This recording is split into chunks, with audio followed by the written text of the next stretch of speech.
የ20 ዓመት ክትትል ነው የሚፈልገው። አሁን ቫንደርዋል ሲንድሮም የሚባለው በታችኛው ከንፈር ላይ ወላጅ ላይ ነው የሚታየው። ሁለተኛው ልጅ በክሌፍት የመጠቃት እድሉ እየጨመረ ነው። ትንታ የሚጠጣው የሚበላው ነገር ወደ አፍንጫ መምጣት እና ደግሞ መናገር ያሰው ሲችል መናገር አለመቻል ተጨማሪ ሕክምና ያስፈልጋቸዋል። ስፒች ቴራፒ የሚባል ለመናገር የሚያስችል በህይወት የመቆየት እድላቸውም እንደዚሁ በጣም ጠባብ ነው የሚሆነው። ሰላም ጤና ይስጥልኝ። የተከበራችሁ የጋዜጣ ፕላስ ተከታታዮቻችን ሳምንታዊ የጤናውን ልብ ይበሉ ዝግጅታችን ተጀምሯል። የዛሬው የጤናውን ልብ ይበሉ ዝግጅታችን ትኩረቱን የሚያደርገው በብዛት በህፃናት ላይ በሚስተዋለው የላንቃና የከንፈር መሰንጠቅ ላይ ሲሆን በዚህ ዙሪያ ላይ ሙያዊ ማብራሪያ እንዲሰጡን እንግዳ ጋብዘንላችኋል። እንግዳችን ራስዎትን በማስተዋወቅ እንጀምር። ተክልቲ ባራኪ ይባላለሁ። የፕላስቲክና ሪኮንስትራክቲቭ የቀዶ ሕክምና ባለሙያ ነኝ። ምሰራው በአዲስ አበባ ዩኒቨርሲቲ ነው። ነገር ግን የህክምና አገልግሎት የምሰጠው በዚህ በአለርት ማዕከል ነው። በዚህ ማዕከል ላለፉት 20 ዓመት ሰርቻለሁ። በብዛት በህፃናት ላይ የሚስተዋለው የላንቃና የከንፈር መሰንጠቅ ችግር መንስኤው ምንድነው? ምልክቱስ ምንድነው ከሚለው እንነሳ እስኪ። ሁለት ቦታ መክፈል ያስፈልጋል። የመጀመሪያው ግሩፕ በጣም ጥቂት ሰዎች ናቸው። ሲንድሮሚክ በምንለው የአንድ ችግር ሳይሆን የብዙ ችግሮች ስብስብ አንድ ላይ የሚከሰትባቸው ሰዎች አሉ። ቁጥራቸው ብዙ አይደለም። የነሱ መንስኤውና እንትኑ ኮምፕሊትሊ የተለየ ነው። ነን ሲንድሮሚክ የምንለው ግን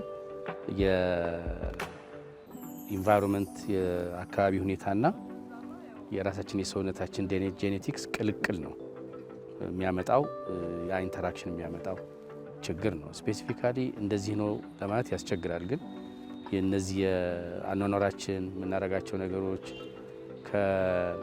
ከራሳችን የሰውነት አፈጣጠር ጋር አንድ ላይ በሚያደርገው አብሮ የመዋሃድ ነገር እነዚህ ነገሮች ሊያመጣ ይችላል። ግን ስፔሲፊካሊ ይህን ችግር የሚያባብሱ ወይም ያመጣሉ ተብሎ የሚገመቱ አሉ።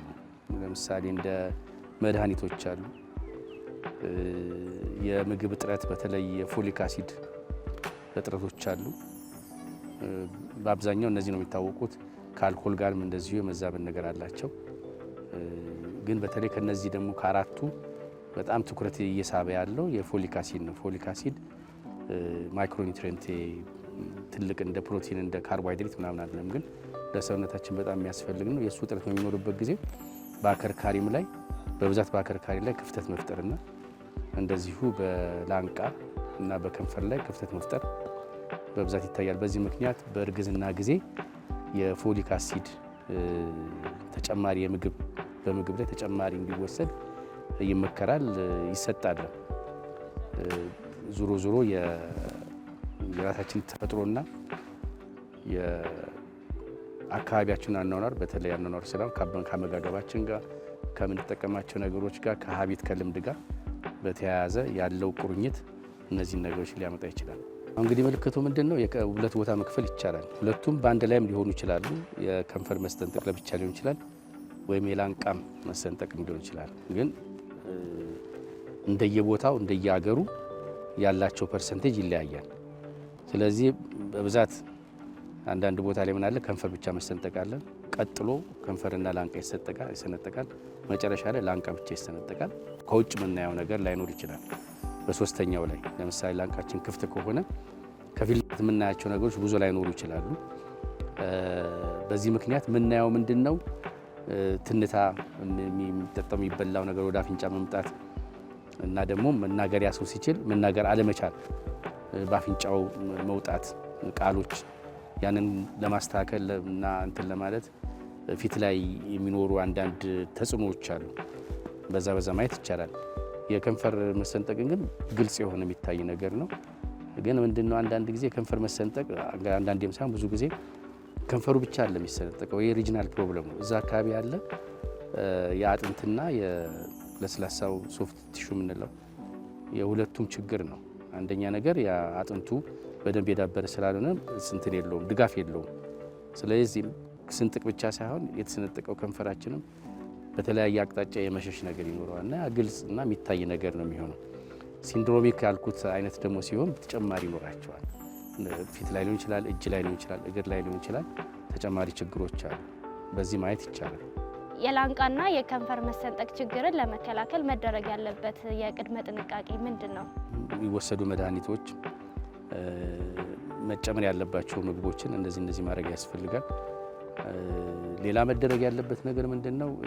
በተለይ ቅድም እንዳልኩ ሲንድሮሚክ የሆነ ነገር ሲኖር እነዛን ነገሮች በደንብ ማስተዋል ያስፈልጋል። ሌላው ግን ማስተዋል የሚያስፈልገው አንድ ልጅ ሲኖር በክሌፍት ያለሪ ሲኖር ሁለተኛው ልጅ በክሌፍት የመጠቃት በዚህ አይነት ችግር የመጠቃት እድሉ እየጨመረ ነው የሚሄደው። ስለዚህ እንደዛ አይነት ነገር በሚኖርበት ጊዜ በተቻለ መጠን ካውንስል ማድረግ ያስፈልጋል። ሌላው ደግሞ ምንድነው ግልጽ የሆኑ የመሰንጠቅ ችግሮች አይደሉም ወላጅ ላይ የሚታዩ አሉ። አሁን ቫንደርዋል ሲንድሮም የሚባለው በታችኛው ከንፈር ላይ ወላጅ ላይ ነው የሚታየው። ሰዎቹ ስንጥቅ ምናምን የላቸው፣ ግን የሚወልዱት ልጅ ክሌፍት ይኖረዋል። እነሱም በሚያይበት ጊዜ ሐኪም በተቻለ መጠን ምክር መስጠትና በእርግዝና ጊዜ አልትራሳውንድ እርሊ ማስነሳት ክትትል ማድረግ ምናምን ያስፈልጋል። የላንቃና የከንፈር መሰንጠቅ ችግር የሚያመጣቸው ተጓዳኝ የጤና ችግሮች አሉ። አሁን እንግዲህ ምንድነው ቅድም እንዳልኩት የሲንድሮሚኮች እሱ መተው እንችላለን። እነሱ ተጨማሪ ሌላ ቦታ ላይ ችግር ይኖርባቸዋል። እጃቸው፣ እግራቸውና ፊታቸው ላይ ሊሆን ይችላል፣ ወይም አከርካሪ ላይ የውስጥም እንደ ኩላሊትና የልብ ችግርም ሊኖር ይችላል። ከዛ በተቀረ ግን ቅድም እንዳልኩት ይሄ የአካባቢ የአጥንትና የለስላሳ ስጋ መረበሽ ስለሆነ በዚህ ሁኔታ ላይ ለኛ ወዲያውኑ የሚታየን ስንጥቁ ቢሆንም ተጨማሪ ችግሮች አሉ። ለምሳሌ የከንፈር መሰንጠቅ ቢኖር በጣም እየባሰ ሲሄድ ጥርስ ላይና እዚህኛው አጥንት ላይ የሚታዩ ነገሮች ይኖራሉ። አፍንጫ ላይ ዴፊኒትሊ ትልቆቹ ችግሮች ላይ የአፍንጫም ችግር ይኖራል። አፍንጫው ቦታውን የመሳት እና ሁለቱም ጎን አለመመሳሰል እንደዚህ ነገር ይኖራል። ወደ ፓሌት ስንመጣ የላንቃ መሰንጠቅ በሚሆንበት ጊዜ ደግሞ ተጨማሪ ችግሮች አሉ። መናገር ብቻ ለመቻል አይደለም። የመጀመሪያው ገና ሲወለዱ በደንብ መጥባት ስለማይችሉና ቶሎ ስለሚጠግቡ ክብደት አይጨምሩም። በዚህ ምክንያት በህይወት የመቆየት እድላቸውም እንደዚሁ በጣም ጠባብ ነው የሚሆነው። ወላጅም አዲስ ነገር ስለሚሆንበት በተለየ መልኩ ስልጠና ወስዶ እነዛን ማጥባት ምናምን የሚያስተምር ሰው ካጣ እነዚህዎች ክብደት ይቀንሳሉ፣ ሊሞቱም ይችላሉ። ሌላው ደግሞ ችግር ምንድነው? ጆሮአቸው ላይ ያለ ችግር ነው። ጆሮአቸው ላይ ውሃ የመቋጠር አልፎም ተርፎ ፕሬሸር ይኖራቸዋል። መስማትም ሊሳናቸው ይችላል። ይሄ እንግዲህ አብሮ ይመጣ ነገር ነው። እነዚህ ነገሮች ይታዩኛል። የላንቃና የከንፈር መሰንጠቅ ችግርን በሚመለከት እንደ ሀገር ያለው የሕክምና ሂደት ምን ይመስላል? በዘመን ማየት ያስፈልጋል። በዘመን ከፈረንጆቹ ከ1974 ዓመተ ምህረት በፊት ይሄ ነገር እንዴት ይታከማል እዚህ ሀገር የሚለው ብዙ መረጃ የለንም። አንድ መረጃ ያለው ሶዶ ሆስፒታል አንድ ሰው ነበረ፣ ሮዶልፍ ሃሮልድ የሚባል ሰው። ይሄ ሰው ክሌፍት ያክም ነበር። ከንፈር መሰንጠቅና የላንቃ መሰንጠቅን ያክማል። ያከመውን እንዲያውም አትሞታል፣ እንትን ላይ ጆርናል ላይ አትሞታል። ከ74 እስከ 2002-3 ስንመጣ ደግሞ እንደዚሁ በየቦታው በእርዳታ የሚመጡ ከውጭ ሀገር መጥተው የሚያክሙ ሰዎች ነበሩ። ግን በቋሚነት ደግሞ አንድ ሰው የኮሪያ ሰው የሆነ የደቡብ ኮሪያ ሰው የሆነ እኛን ያስተማረ ዶክተር የሚባል ሕክምና ይሰጥ ነበር በጥቁር አንበሳ። በአመት ወደ 150 ሰዎችን ያክም ነበር። እንግዲህ 150 በጣም ትንሽ ነው። በዚህ ምክንያት ልክ 2002 እና እንደዚህ ሲጀመር የተጀመረበት አንድ ትልቅ ነገር የስልጠና ፕሮግራሙ መስፋፋት ጀመረ። እኛ የተማርንባቸው የኔ ጓደኞች የተማሩባቸው ጊዜ ነው። እንግዲህ ከ2002 ጀምሮ እስካሁን ድረስ በዚህ ጊዜ ምንድነው የሆነው? ተጨማሪ የተማሪ የሰው ኃይል እያፈራን ስለመጣን ተጨማሪ የሚሰሩ ሰዎች አገኘን። እንደዚሁም ደግሞ ያን ስራ ሊሰሩ የሚችሉ ፈቃደኛ የሆኑ ሆስፒታሎችን አገኘን። በተጨማሪ ደግሞ ይህንን ስራ በአንዳንድ ማሰልጠንም በገንዘብም እርዳታ ሊሰጡ የሚችሉ ድርጅቶችም እንደዚሁ ፓርትነር ማድረግ ተቻለ። ለምንድን ነው እንደዛ የሆነው? እነዚህ ሰዎች አሁን ብዙዎቹ በተለይ የገጠር አካባቢ ምናምን ያሉ ሰዎች ከተማም ቢሆን ብዙ ሰው ብር የለውም እና አንዳንድ ጊዜ ሕክምናው እንዳለ ቢያቅም ሲጀመር ላያቅ ይችላል ወላጅ። ሁለተኛ ካወቀም በኋላ ወስዶ ለማሳከም ምናምን የሚቸገርበት ጊዜ አለ። ይሄ አንድ ደግሞ ማነቆ የሚሆነው ምንድን ነው? እንዲህ አይነት ችግር ሕክምናው ረጅም ነው። በመርህ ደረጃ የ20 ዓመት ክትትል ነው የሚፈልገው። በተለይ ላንቃም ካለ የ20 ዓመት ክትትል ይፈልጋል። በየጊዜው መምጣት አለባቸው። ቀዶ ጥገናን ብቻ ሳይሆን ተጨማሪ ሕክምና ያስፈልጋቸዋል። ስፒች ቴራፒ የሚባል ለመናገር የሚያስችል የጆሮ ሕክምና፣ የአጥንት ማግዚሎፌሻል እነዚህ ነገሮች ያስፈልጓቸዋልና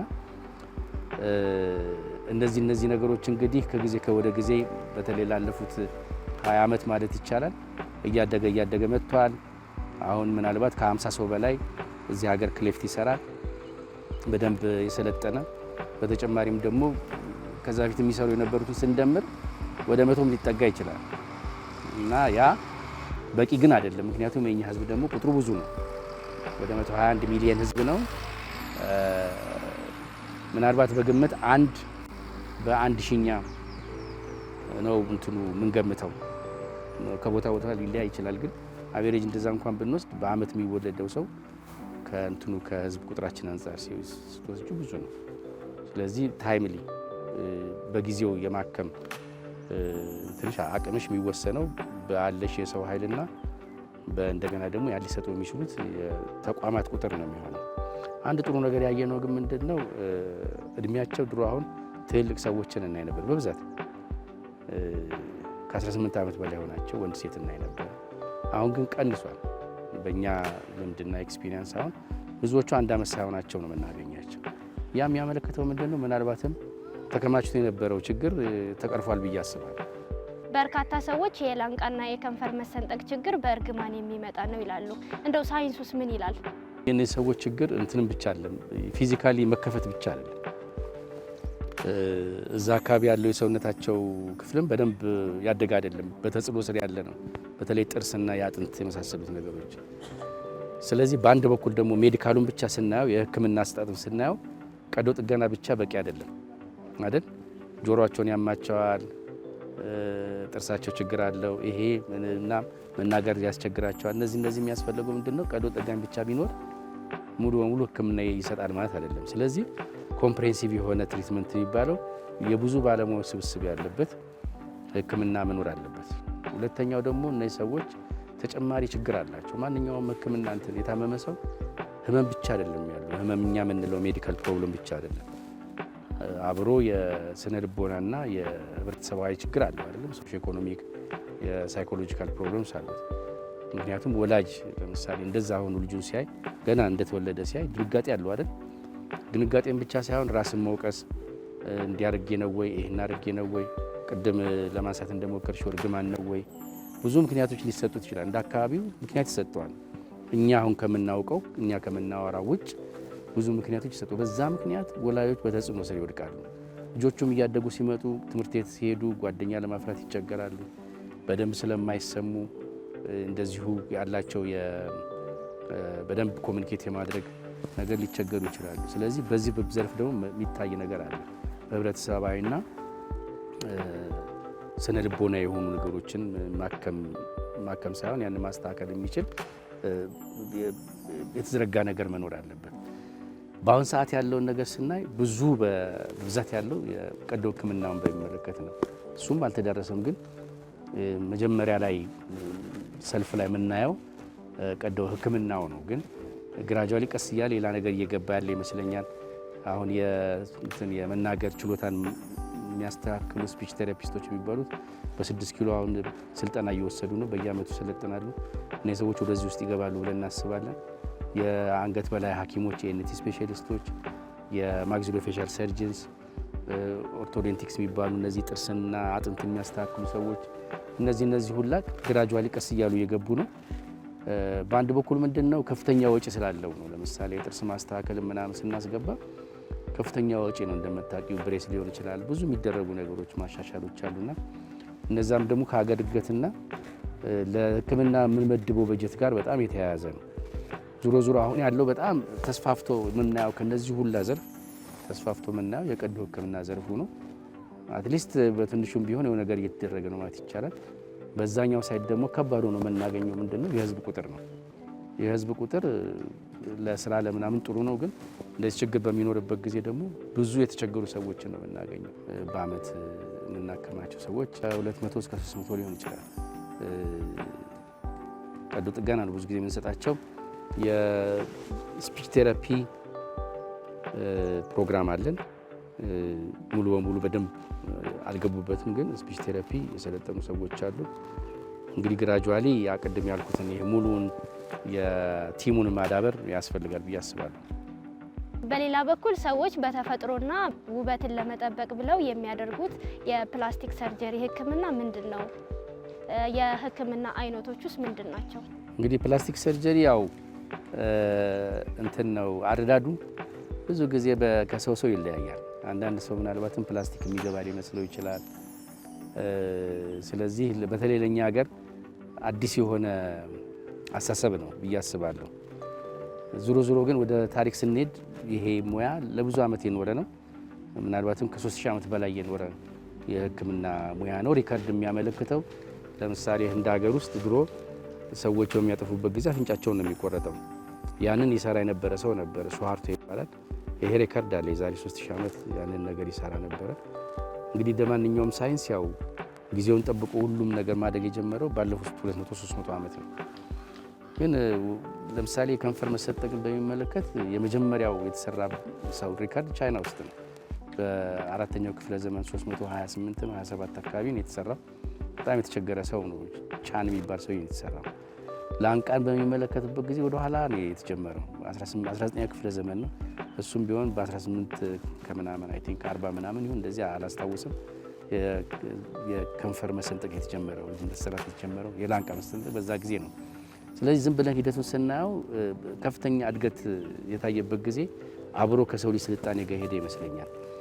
ቃሉን በሚመለከት ፕላስቲክ ሰርጀሪ ፕላስቲኩስ ከሚል ነው። ፕላስቲኩስ የግሪክ ቃል ሲሆን ለአንድ ነገር ቅርጽ መስጠት ማለት ነው፣ ፎርም መስጠት ማለት ነው። በደንብ ግን ወደ ሳይንሱ ስንሄድ የአንድ የሰርጀሪ ክፍል ነው ፕላስቲክ ሰርጀሪ።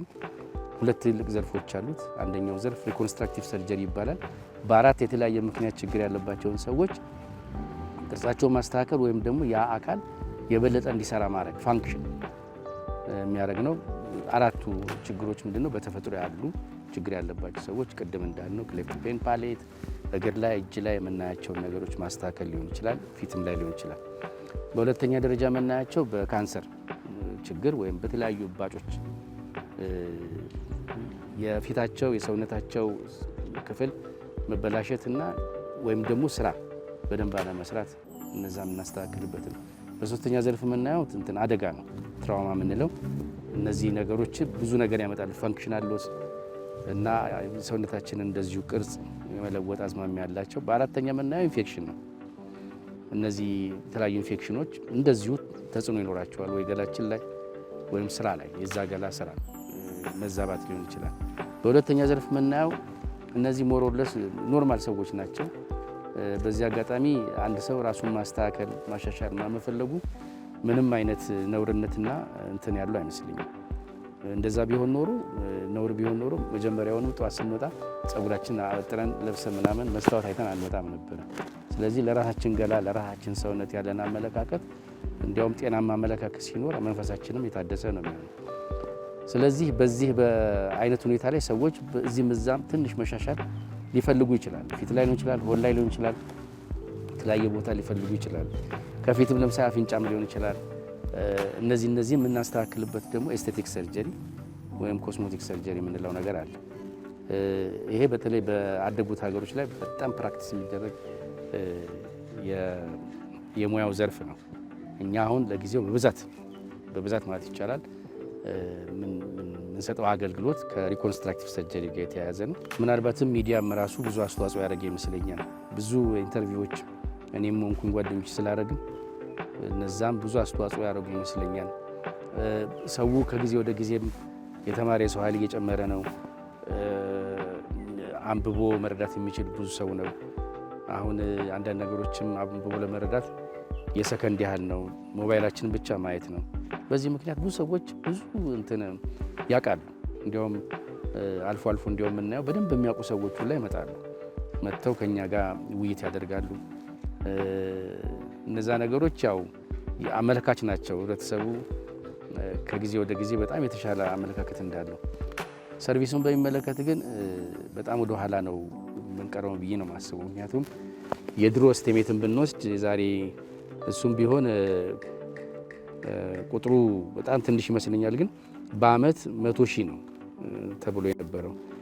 ሳስበው ያ ቁጥሩ ትንሽ ነው፣ ግን ኢቭን በአመት 100,000 የቀዶ ሕክምና ለኢትዮጵያ ማድረግ ምን ያህል ያስፈልጋል? ሰው ስትይ ብዙ መቶ ሰርጅኖች ያስፈልጋል። ከዛ ቁጥር ጋር ደግሞ እኩል የሆነ ተቋም ያስፈልጋል። የጋዜጣ ፕላስ ተከታታዮቻችን የዛሬው የጤናውን ልብ ይበሉ ዝግጅታችን ይህንን ይመስል ነበረ። ሳምንት በሌላ ዝግጅት እስከምንገናኝ ድረስ መልካም ሳምንት። እናንተ ግን እንድትሰራላችሁ የምትፈልጉት ሀሳብ ካለ ኮሜንት ላይ ያስቀምጡልን፣ እኛም ሰርተን ወደ እናንተ የምናደርስ